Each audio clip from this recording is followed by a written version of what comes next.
I tell you, when you pay somebody $20 a month, that goes a long way, don't it? It works out. I love it. Well, thank you all for being here this afternoon. Today we have released our study. It is the second or follow-up study to one that was done by my predecessor, Sybil Hampton of the Winthrop Rockefeller Foundation in 2007, shout out Sybil, on A Profile of Immigrants in Arkansas, 2013. It is a 3-volume study. Volume 1 is on changing demographics and the workforce. Volume 2 is on the economic and fiscal impacts of immigrants in Arkansas. And Volume 3 is specifically on the Marshallese community here in our state.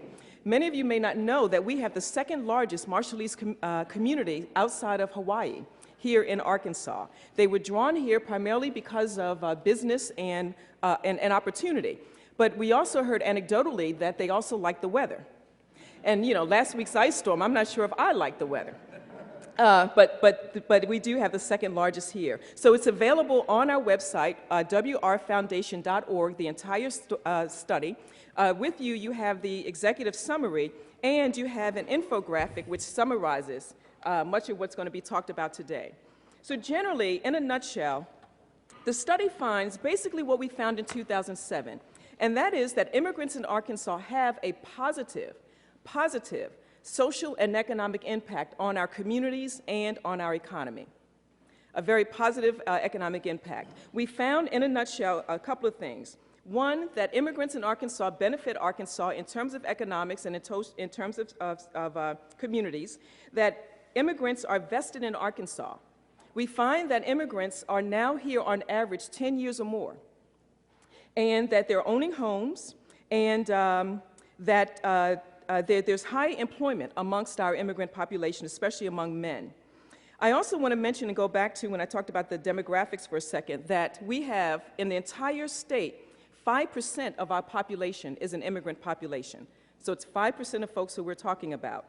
Of that 5%, or that 5% basically constitute the 4th largest or fastest growing immigrant population in the United States. So Arkansas is the 4th fastest growing, of which currently we have a 5% immigrant population. So I wanted to say that before I go on to talk about some of the other benefits. So benefit 1, they're benefiting Arkansas through employment, through being here long term, through being homeowners, through being in the workforce.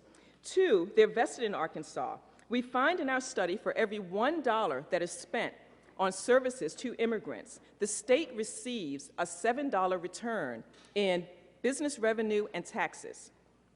And you will find, and much of the conversation will probably focus on the $31 million fiscal cost of immigrants to our state. If you just focus on that $31 million cost, you have an incomplete equation. We have to look at that cost and the benefits that are afforded from that. So we find in our study that $3.9 billion with a B dollars, that this 5% is contributing to our state's consumer spending. Of that, $555 million is a cost in terms of essential services. That leaves a net economic contribution of $3.4 billion of that 5% here in our state. So again, much of, and we anticipate a lot of the media is going to focus on that $31 million. $31 million, 5%, 2% are undocumented, 42% are but it's incomplete. So I want everyone in this room is now educated on that formula, so when you speak to someone, you say, you are being incomplete. You have to look at that equation in its totality. And in its totality, again, and Steve, one of our researchers, is going to talk about this in a bit. In its totality, there's a $3.4 billion net economic benefit that 5% has on our state. Again, for every $1 that is spent, $7 are being returned. The other that we found is that Arkansans have a role to play with our immigrants here in our state. There is poverty amongst the immigrants in our state. While there is high employment, there's still about a 30% poverty rate. And we also have because many of our, even though there's high employment and they're doing well in terms of employment, they're actually in jobs that pay low wages and not likely to pay other insurances. So there's also some effect on health coverage with immigrants in our state. The other piece of this, too, is that it's not a totally Latino community. that 2/3 of our immigrants in our state is Latino, but the remainder is from all other parts of the world, Eastern Europe, India, Asia, and the like. So it's not just a homogeneous group, although it's a significant number of that population. So that is the study in a nutshell, and pretty much what I've laid out in our nifty infographic. The format that we're going to do, I'm going to pose some questions to our panelists, who I'll introduce in a second, so that this becomes an interactive conversation. I will not do all of the questions. I will kind of get us started in the conversation. In that, I will look to you guys so that this is an opportunity also for you guys to engage in this conversation and ask your questions. One of the things that I know about immigration in this state is that it evokes a great deal of emotion and a great deal of opinions. The main reason we did this study is so that the conversation can be driven by relevant data and facts and not run afoul with emotions and opinions, but by facts. So when you ask your questions, please ask one that will get us basically to the facts and understanding immigrants in Arkansas. We want this study to be used for data-driven conversation. We want this study to be used for conversations with community, business, and other leaders, policymakers, and the like, to have a fact-based, data-driven conversation. You know where the data can be found to have that kind of a conversation. So the purpose of this study is to inform and to educate and to be used in policy discourse around this topic. So I'm going to introduce our panel. Thank you, Rex Nelson, for being with us. We asked Rex to be with us for a number of reasons. One is because, one, he's just brilliant and a nice guy and got a great blog. But in addition to those things, Rex represents or talks with us about the Republican Party and what's taking place in Republican politics, in addition to his role in higher ed. So we've asked Rex to be a part of this, to talk with us when we get to his part of this around what immigration means for the future of Arkansas in terms of just generally and what you know about politics and the gubernatorial race and thoughts that you have there that I've read from your blog and in conversations with you. But in additionally to talk with us about it from a point of view of higher ed. Dr. Andre Guerrero is on the board of directors of the Winthrop Rockefeller Foundation, and he was on our advisory committee. He was also a part of the 2007 advisory committee, so he's going to speak with us from his hat as a Winthrop Rockefeller Foundation board of directors who led us to do this study, in addition to his role as a education advocate and a member of the advisory committee. Dr. Randy Capps and Dr. Steve Appold are authors of our study. Dr. Randy Capps is one of the authors that contributed to the Volume 1 on demographics and the changing demographics and workforce in Arkansas. And Dr. Appold is he's from the Migration Policy Institute. Dr. Appold is from the Keegan Institute at the University of North Carolina, Chapel Hill, and he worked with us on our part of the study that deals with the economic and fiscal impact. And Dr. Joel Anderson was kind enough to be one of the reviewers of the study. It was reviewed by he and Dr. Audrey Singer of the Brookings Institute, but additionally has been a part of the committee through the Institute on Race at the University of Arkansas, Little Rock. So that is who will be talking with us today. Okay, now I don't know about that stand-up part. But we can try to work something out, because a conversation is hard, because then people will be, although it would make it more dynamic if people's popped up and down every time we ask a question. But I will, let me start with Randy, and then we'll figure out the we can't see you part. Oh, and thank you, Randy Zook, who is also a part of our committee and is going to talk with us from a business perspective. Thank you, Randy. So I'm going to start with Dr. Randy Capps. And Randy, would you give us a broad overview of what is, or what are the population demographic trends here in Arkansas, just to set a context for our conversation? Sure, and I think the place to start is probably with the state map in the presentation, which I think is number 3. I'm sorry, the U.S. map. And so Arkansas is in a region of the country, or you might say a neighborhood of fast-growing states. The Southeast has most of the states, about 7 out of 10, that have the fastest growing immigrant populations over the last decade. Arkansas was ranked number 4. The pattern was very similar if you look at the 1990s. The really rapid growth has led to a lot of controversy surrounding immigration politically in these states. It's also led to a pretty rapid increase in the economic impact, which Steve will tell you about in a minute. But The other sort of main theme that we have is the population of immigrants in the state is still relatively small, at 5% of the total population here, compared with 13% nationally. The blue states, or the big states, that's where 2/3 of the immigrants still live. That's California, Texas, New York, Florida, and Illinois.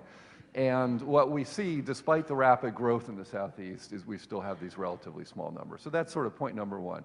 I think the next map would be good, which is a bit further on down, is taking a look within the state.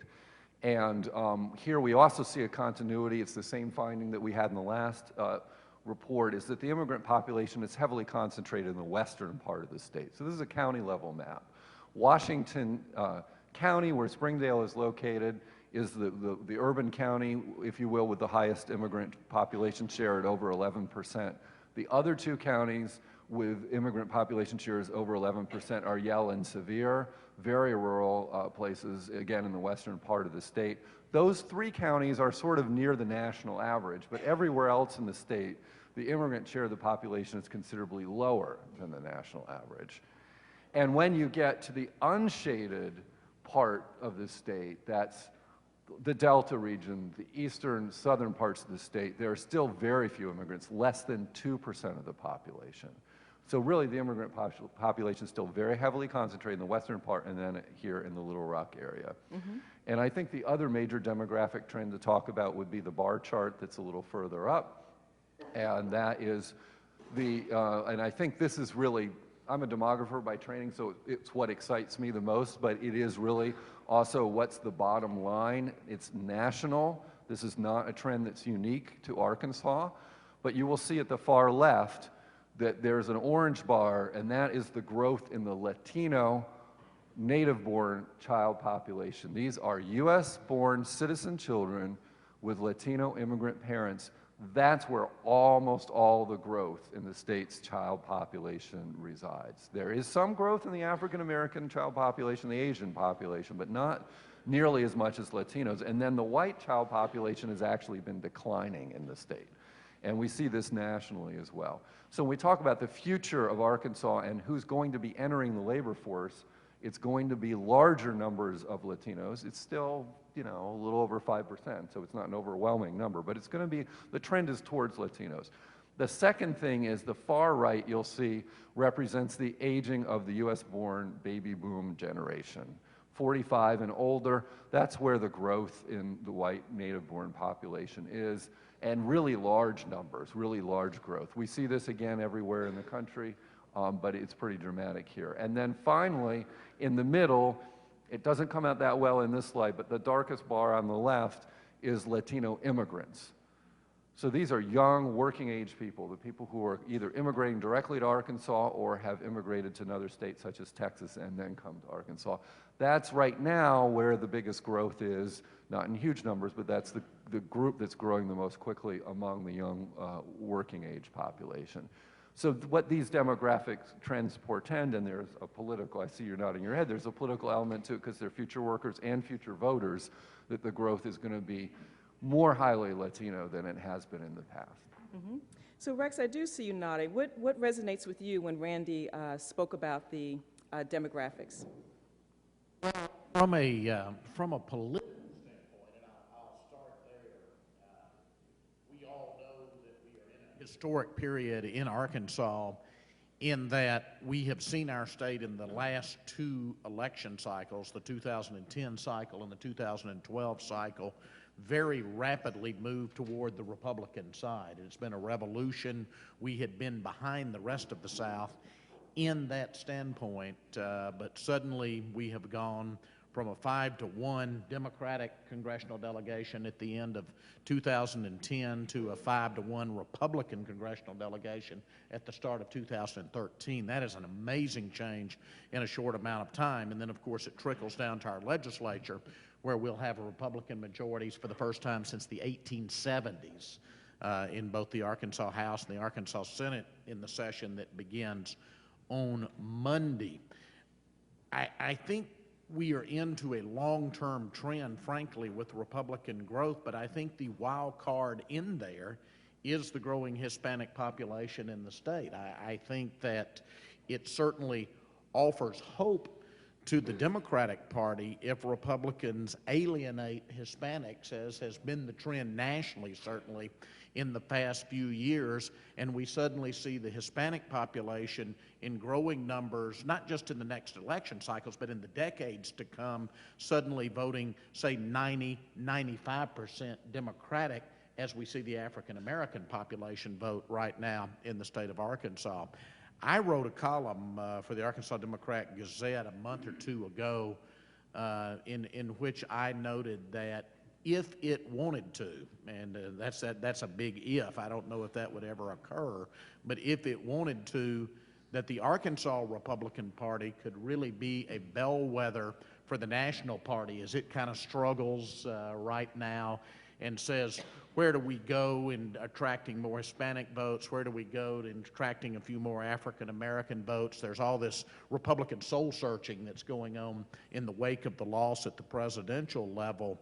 And the way that Arkansas could be a bellwether is because of our Winthrop Rockefeller tradition here in Arkansas. We are very unlike other southern states. Other southern states tended to go Republican based on the Nixon Southern strategy, getting white, conservative, former segregationist people to come over to the Republican Party. Because we had Winthrop Rockefeller as governor of Arkansas from January of '67 till January of '71, there is a heritage there, there's a tradition there of being inclusive, of being the party that brought others in, that frankly other states don't have that heritage or tradition. So Arkansas is a little different from the rest of the South in that respect. Now, whether the party will capitalize on that heritage in the years to come, I have no idea. Mm-hmm. But it does set us apart from a political standpoint mm-hmm. from the rest of the South. Mm-hmm, mm-hmm. And Andre, what do you see with the demographics here that may set us apart, maybe socially or economically, as opposed, in addition to politically? Well, I want to go back to just one thing political that Rex suggested, and I've always maintained that non-immigrant, non-Hispanic populations, progressive or verging towards progressive, don't like the way that politicians talk about Hispanics. So you don't have to be a Hispanic voter to not like what's being said about your neighbors. And the politicians that are addressing that voting bloc need to be very careful about that. It turns people off if they care about other people, whether they're immigrants or not, or from that demographic. Sharice, you mentioned that you talked about facts and as opposed to just arguing from emotion. And I wrote down that when it comes to immigration, often the facts are very emotional facts. Mm-hmm. Okay. And what I've seen with regards to the growth in the population here, we have over 46,351 children attending public schools from immigrant backgrounds spread out over 150 cities and school districts in Arkansas. Mm-hmm. And I would argue that there's a difference, not argue, but just make a point. We keep saying the percentage is very small, so don't get scared. We're not being overrun. I think there's a difference between the numbers versus the presence. And what we're not used to in many of our rural areas and also some of our larger urban areas is seeing up to now, relatively recently, immigrants. And now we're seeing them in our communities, in the stores, in the churches, in the schools, in the workplace.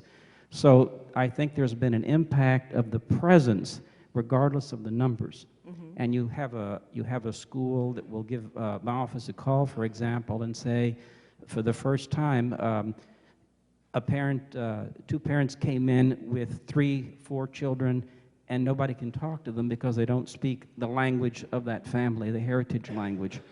Their presence is making itself known in that school district and in its community. Mm-hmm. So it's widespread. I'll stop there. Mm-hmm, mm-hmm. And in speaking of that presence, Dr. Anderson, let's talk about that from the standpoint of higher ed. Earlier at our press conference, you spoke about so eloquently about the presence of immigrants in our state, and in terms of, and we'll talk about the economic future, you can kick us off on what that means for our economy and especially getting them educated. Yes, as a matter of fact, I had a little list this morning, and it's one that I like to go through from time to time with audiences and not assume that everybody knows the obvious, at least what's to me the obvious. And there is just a very great state interest in having a state population with more and more people who have a college education. There's no mystery that the governor and other state officials have said that in Arkansas, in the next 15 years, and now it's the next 13 years, over that 15-year period, we need to double the number of graduates that our colleges and universities are producing in a world that now is characterized by a global economy with people in Arkansas, wherever they are, competing with people halfway around the world. Education becomes an important tool, an important qualification or asset. But the payoff that comes from having college-educated people is significant. And I'll just simply run through the list. This is all of these points are well documented by research and have been for some years. First of all, as a whole, people with a college education earn higher incomes. They pay more taxes to support the common good. They are less dependent on government and others for financial support. They're better able to support their children and their other family members. As members of the workforce, they're more adaptable. They are less likely to end up in prison. They have better health and make fewer demands on the health care system. So there are just great payoffs both to the individual who gets a college education, that individual's family, as well as to the community as a whole. So it would certainly make sense, would it not, if we have prospective college students in this state who want to go to college, to open the doors as widely as we can for them. Well, what we find with regard to many children that have been served in our public K-12 system, because that's a legal requirement. We have to serve them in that system. So we have children who are in undocumented families. They go K-12 in Arkansas or another state. They graduate from high school, and then all of a sudden, they become defined as other. It's as though they were from halfway around the world. English may be their native language, and this may be the place that they have lived virtually all of their life. But we say to them, if you're going to go to the state's public colleges and universities, you're going to have to pay out-of-state tuition. And that's the official state stance in Arkansas, that the institutions are required to do that. And that's something that we could change. There have been a dozen, maybe 14 now, other states that have adopted legislation that makes it very clear that such students as the ones I've described may enroll in the public colleges and universities at the in-state rates. And if you're dealing with students who are coming from what is already defined, and this study defines it very well, as lower socioeconomic families, the economic barrier, the financial barrier to college is tougher for them. So to make that barrier out-of-state rates as opposed to in-state rates is a classic case of people cutting off their nose to spite their face. We would be better off, all of us who are not those undocumented persons in our state, all the rest of us would be better off if we made it possible for the kind of children that I've described to enroll in much larger numbers in our colleges and universities. Mm-hmm. So Steve, we just heard many of the social impacts on our state in terms of Andre talking about the U.S. citizens of foreign-born parents, children who are in our schools, who are U.S. citizens, but their parents may be foreign-born, and the impact that that's having on our school system, especially in our rural communities. Rex spoke with us about how this bodes or could bode for us politically in our state, and Dr. Anderson spoke about how, in terms of our future and in educating our future, those kids who are, that Randy talks about that are in that orange bar. Talk to us a bit about, so we talked about in a social demographic way. Speak to us specifically about the contributions economically today and what that bodes for Arkansas tomorrow. Okay, and like Randy, maybe I'll ask for a slide Maybe the fourth one. Let's not go quite that far. And well, we did a bunch more than what I'm going to talk about. We looked at the impacts on the state economy and local economies of immigrant commuter consumer spending. We looked at labor market impacts, but what Sharice is asking about is, could you move on to the next slide, just move down, is I think concentrating on the fiscal impacts, which is the balance between the monies in due to immigrants and the monies that need to be spent, the costs, and of those, K through 12 education is the largest. It's the largest for all of us. It's the largest in, I think, all states by far of what the public expenditures are. All right? And could we move down to the other diagram? And I'll skip over the details about how we got there, but what we did is try and calculate a balance. All right? And we find that through consumption taxes, through income taxes, through property taxes, and immigrants pay them just like we do because most of them get sucked out of our wallets before the money moves, right? You walk into a store, they add the percent on.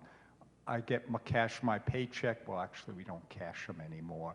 But my state income taxes are gone before I get the check, okay? So that totals $524 million, or did in 2010.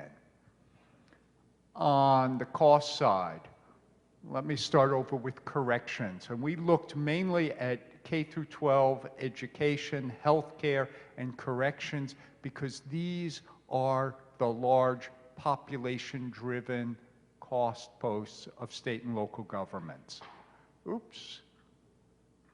Corrections, it turns out, despite, as Randy pointed out, the large young male adult population, those are the ones who commit the crimes, all right?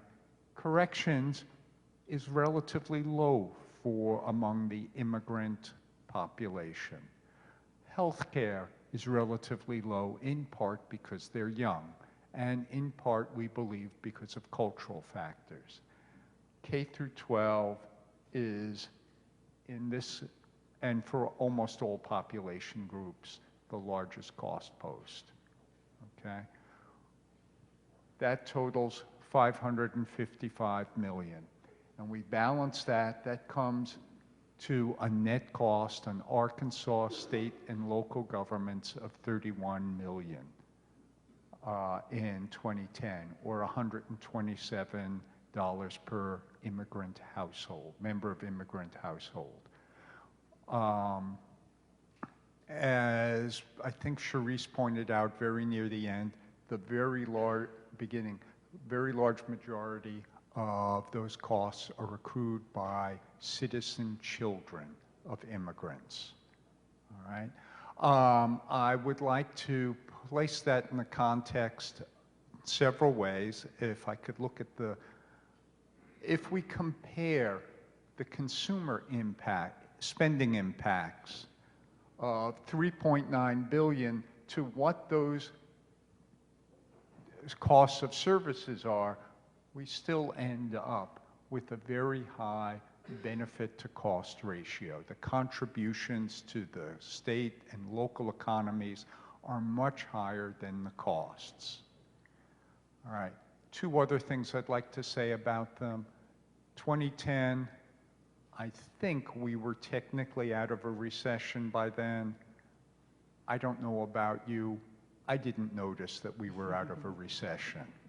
All right, and this balance may improve to what it had been, again, once the economy continues to improve and state and local governments, their revenue streams come back to normal, all right? The second thing I want to say is we don't pay for ourselves, all right? In general, it's a negative, we all impose negative balances on governments. Now, some of that they're talking about in Washington, I hope today, but who knows. But systematically, on state and local government levels, residents don't pay their way, which is part of the reason why county governments, city governments, school districts are so eager to attract new business, because many of those pay much more in local taxes than they cost in services, reducing the burden on the residents. Okay, and I think I'll stop there. No, that's excellent. That's excellent. A great explanation. So, Randy, as you know, that 31 million is going to be focused on quite a bit in the media. But as Steve points out, that we still get a $3.4 billion benefit to the state's GDP, and for every $1 spent, the state gets back $7 in revenue and contributions. So talk with us a bit about that perception and what the immigrant population means to the business community as you see it. Thank you, Sharice. First of all, starting with the tail end of that question, what does the immigrant population mean to the business community? It's absolutely vital to our business community in several sectors particularly, but the economy as a whole in general, especially manufacturing, particularly within that sector, the poultry processing business.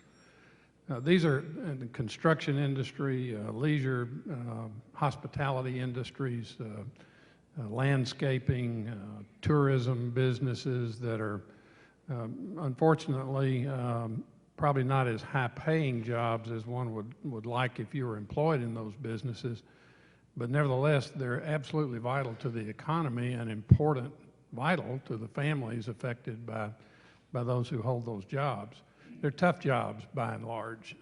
This population is coming into not just our state, but our communities the same way that most immigrant waves have come through the economy. They start at the lower rungs of the economy and work their way up over a course of at least one or two, maybe several generations.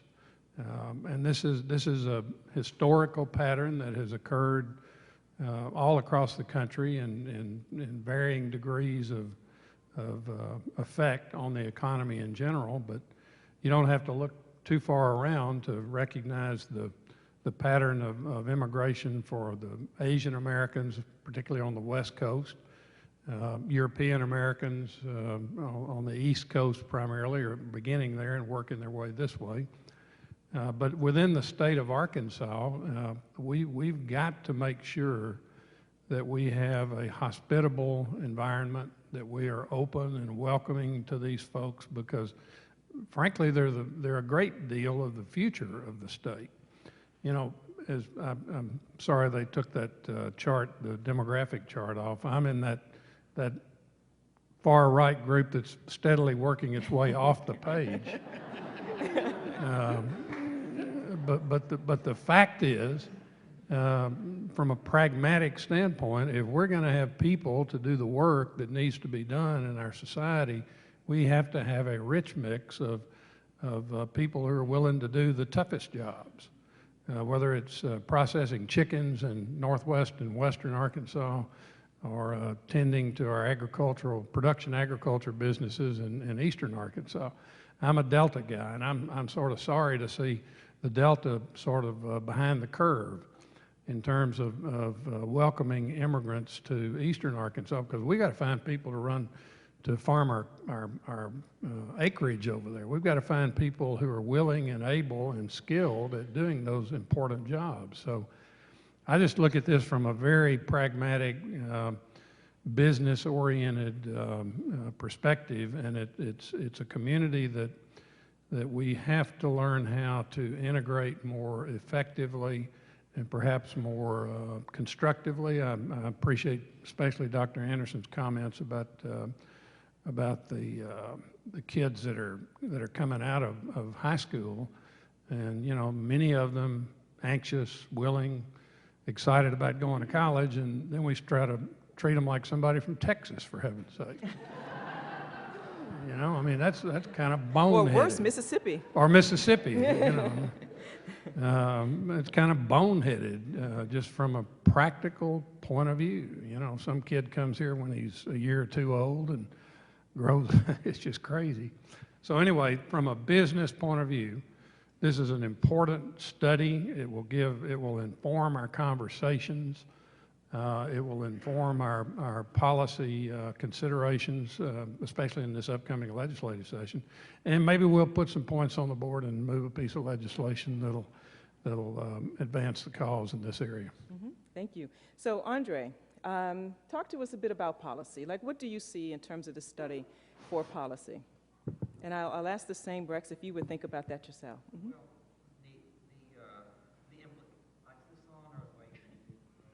I don't know. Okay, here. Okay. Well, the implications for policy are across the board. For policy, people who develop policy, people who implement policy, people who criticize policy, people who do research on policies need the data in this report. It's critical. Look at all of our state, our federal, that are here in our state, local and county municipalities that are required to do outreach to residents. There are implications for policy in terms of how the outreach is done linguistically, the skills that are needed culturally for people who are doing outreach. One of the things I wanted to mention, it's just a little different, is it keeps coming back to me. As I get older, it gets more real. The statement that the business of America is business. And as I listen to our presentations today, it becomes clearer and clearer that this is certainly critical. But I think someone, maybe all of you, me included, need to think beyond the, quote, costs, the economic costs, the balance. And we all have to pay our bills, me included.